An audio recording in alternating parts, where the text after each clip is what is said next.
l'expo Place des Pères, on l'accueille entre tout le mois de novembre 2022 dans la Maison des Habitants et dans le cadre d'un projet plus global qui s'appelle Place aux Parents. Oui, alors du coup, ce partenariat avec la Petite Poussette nous permet d'accueillir l'exposition pendant un mois. On a aussi donc ce shooting photo devant l'école et on a profité donc de la venue de cette exposition pour organiser différents événements en lien avec la place des pères, mais plus globalement sur la parentalité.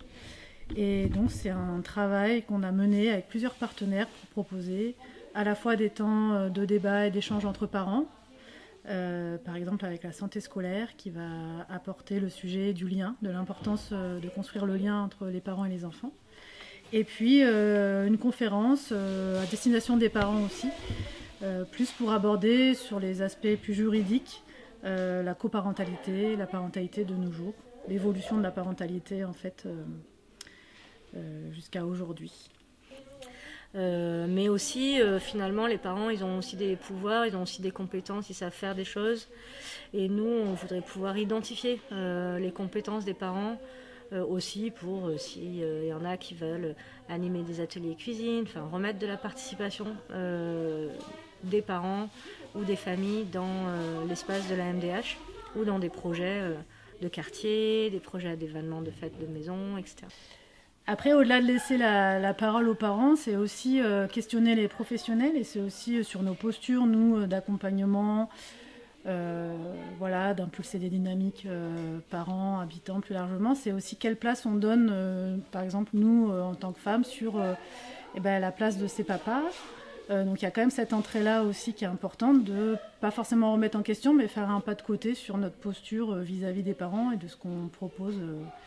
comme action, qui parfois, on le voit, et c'est plutôt des mamans qui viennent, que ce soit sur des sorties, sur des temps où on rassemble les parents, c'est souvent des mamans, sur des ateliers parentalité, c'est quand même majoritairement des mamans. Donc il y avait aussi à se questionner là-dessus, sur notre posture et les propositions qu'on fait aussi aux familles. Par contre, on ne voulait pas faire quelque chose de non mixte, parce que globalement, on s'est quand même interrogé sur le fait que le projet de la petite poussée parlait du super pouvoir des papas, mais que finalement, justement, très rarement, on venait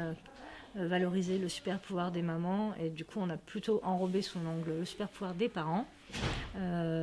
pour pas créer trop de discussions dans lesquelles on aurait pu perdre le projet de pourquoi les pères et pas les mères, etc.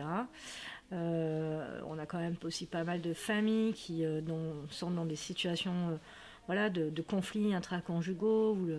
et voire un peu plus de violence quand même. Et du coup, c'était important de jauger la place des pères aussi qu'on donnait dans le projet.